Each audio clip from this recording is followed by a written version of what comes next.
Bonjour et bienvenue à tous. Vous êtes bel et bien sur votre chaîne d'information préférée, Actualité africaine. L'information nous place au sommet du monde et nous avons pour préoccupation majeure de vous informer non seulement sur l'actualité à l'échelle continentale, mais aussi mondiale. Alors, si vous êtes nouveau sur la chaîne, pensez à vous abonner. Eh bien les amis, avant de commencer, nous tenons à rappeler que les photos que nous utilisons sont à but illustratoire. Et de ce fait, n'est-ce pas, nous vous exhortons et nous vous prions à être polis et surtout très courtois dans les commentaires. Néanmoins, les informations que nous publions ou que nous partageons ne sont pas ces informations, n'est-ce pas, à but de créer une quelconque zizanie ou un quelconque népotisme entre vous, les peuples du territoire malien. Alors, si vous êtes scotché, là on peut commencer. Faisons, n'est-ce pas, un petit tour du côté du Mali ce matin pour déguster la quintessence de l'information selon laquelle les forces armées maliennes, connues sous l'acronyme FAMA, ne cessent de se démarquer par le biais de la neutralisation de nombreux terroristes. Alors, ce qui, n'est-ce pas, fait la une ce matin est cette information-là, selon laquelle les FAMA ont détruit 203 terroristes, ont arrêté 51 et ont également saisi 200 motos et brûlé ces motos et ont également saisi des armes et des munitions.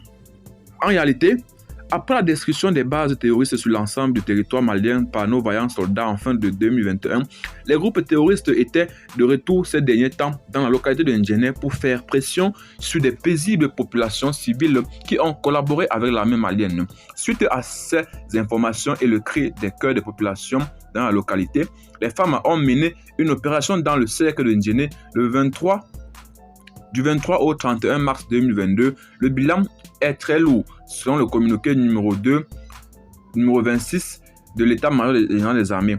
En réalité, cette opération de grande envergure qui s'est déroulée dans la zone de Moura, à 17 km du nord-est de Kouakourou, dans le cercle de Ndjéné, a permis aux hommes du général Oumar Diarra, le Semenga, de neutraliser 203 combattants de groupes armés terroristes, d'arrêter également 51 personnes. Et le bilan matériel fait état de 200 motos saisies et brûlées et aussi d'importantes quantités d'armes et de munitions récupérées aussi. Selon le communiqué de cette opération, fait suite à des renseignements bien précis qui ont permis de localiser la tenue d'une rencontre entre les différents Katiba à Moura, considérés comme fief important des terroristes depuis les années.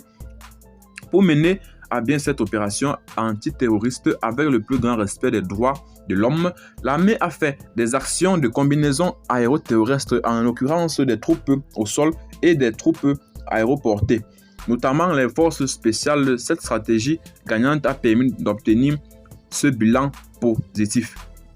À noter qu'après les premières auditions effectuées par la gendarmerie, les 51 personnes interpellées ont été transférées au pôle judiciaire spécialisé chargé de l'instruction des affaires de terrorisme, indiqué le communiqué. Pour l'instant, les FAMA continuent leur mission de nettoyage systématique de toutes les zones à risque pour la sécurisation des zones et leurs biens. C'est dans l'espace de ce terme que nous mettons fin à cette petite minute de l'information. Abonnez-vous, n'est-ce pas, à la chaîne si vous n'êtes pas encore.